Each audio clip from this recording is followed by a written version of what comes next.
Two kids were found dead in a Detroit parking garage, and now their mother could be facing criminal charges. The question is this justice, or is it just another attack on the poor? Tateona Williams and her 5 beautiful, wonderful children were living tragically in a van that was parked outside of Greektown Casino last month. And the gas ran out of the car. And when the gas ran out of the car, she couldn't afford to fill it, obviously. The heat got shut off. And 2 of her babies, the 2 you see there on the screen, 2 years old and 9 years old, they never woke up. Now, at first, the police believed that these children, God forbid, these children froze to death. But medical examiners are now saying that it was carbon monoxide poisoning. And now the Wayne County prosecutor's office is deciding whether or not they should punish this woman, whether they should charge her. It's heartbreaking that these babies died. But we also got to be honest about some other things. This wasn't a mother trying to harm her children. This wasn't an act of aggression. This wasn't an act of moral indifference. This was the consequence of poverty. Local media reports say that she traveled to casinos because of the free parking. And she asked for help months before this happened. She reached out to multiple people, including the child's father. I want to play a clip for you so that you can see what I'm talking about. Listen to this.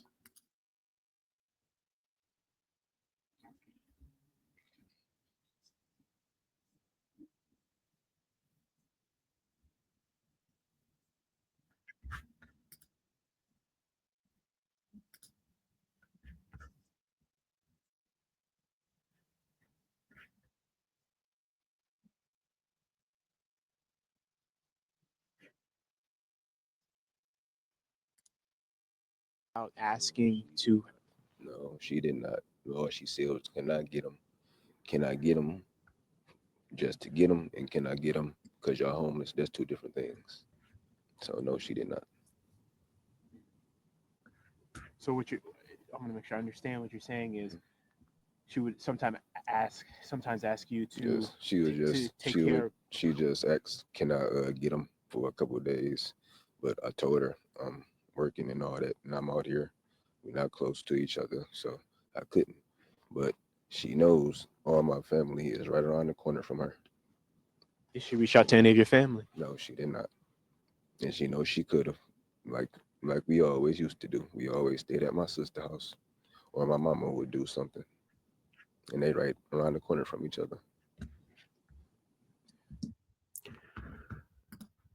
I don't want to get into the blame game, although his response did not make me feel any better.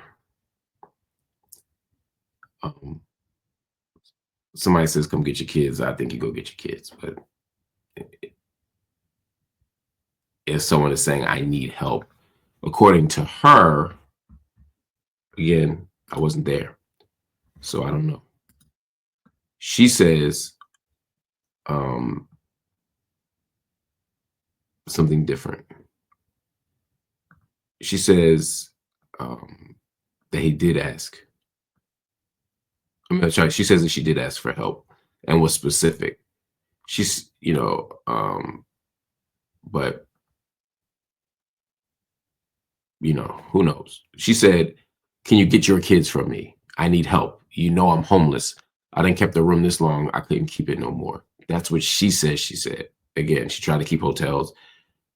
She tried to pay people to stay there. She said it just wasn't working out for her. I don't know who is right and wrong between them two. And I don't want to turn this into a he said, she said thing. I was a little stunned by his response, a little disappointed. He seemed a little indifferent. Not indifferent. He could be in shock. I don't want to make a moral judgment about his response. I'll just say I didn't love any of it.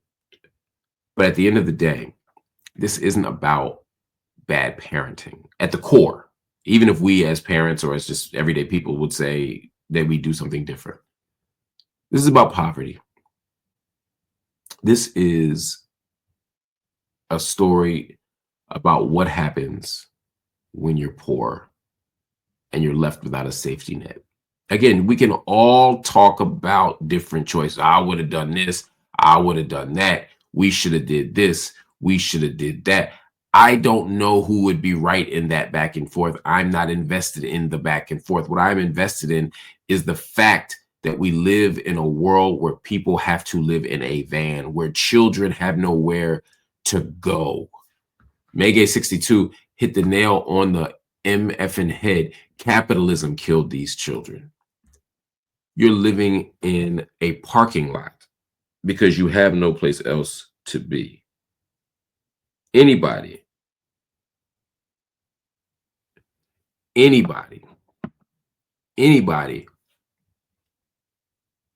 who looks at this objectively and looks at the conditions understand that these children are dead because their parents didn't have enough money for them not to be. It's that simple. They're not dead because they weren't loved enough. They're not dead because their parents didn't care enough. They're not dead because someone misbehaved. None of that. Those children tragically, I mean, heartbreaking. Like it's hard for me to even talk about this without crying.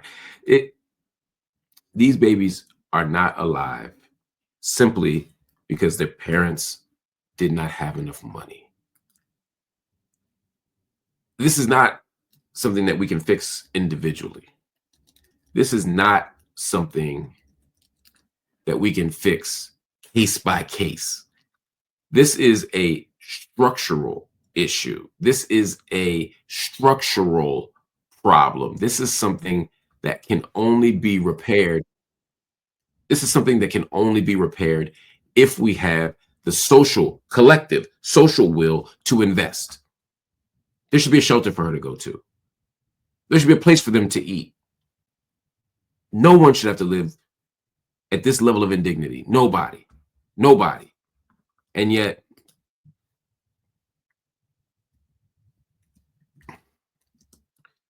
here we are. But I know some of you are going to just blame the mother. Mother blame is as old as Western society. We blame mothers for everything. The serial killer, what was his mama like? The stage mom, the welfare mom, the blah, blah, blah, blah, blah. We love to blame the mother. But now we're not just blaming the mother. We are criminalizing the mother. The fact that they're even thinking about going to this woman who just lost 2 of her 5 precious babies and putting her in handcuffs.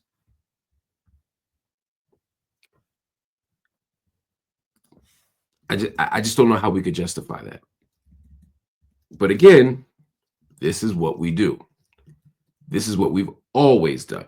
We take people with mental illness and we put them on the street.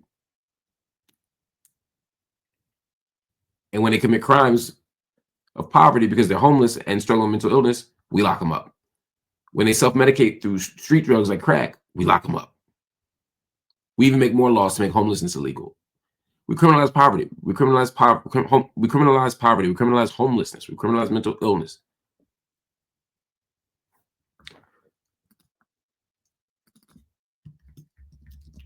There's no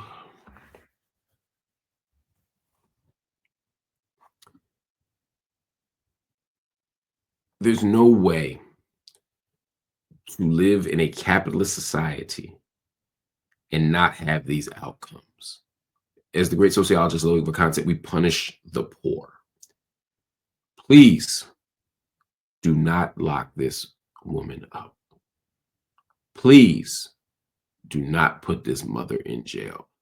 If you take this mother and put her in jail, say for 3 years, 5 years, 10 years, whatever, whose life is improved? Not hers. Not the 3 remaining children. Not that father who's now parenting alone. And if you think he's didn't want to parent, that don't help. If you think he did want to parent alone don't help. No one is better for this. No behavior. What behavior will be corrected by this? She's going to say, oh, I better stop being poor now. There's no solution to this that makes sense. We should not charge her. We should not arrest her. We should support her through her grief. We should support her economically. We should support her family structure. We should do whatever we can do. Whatever we can do to help this woman be whole again. And anything other than that is foolishness.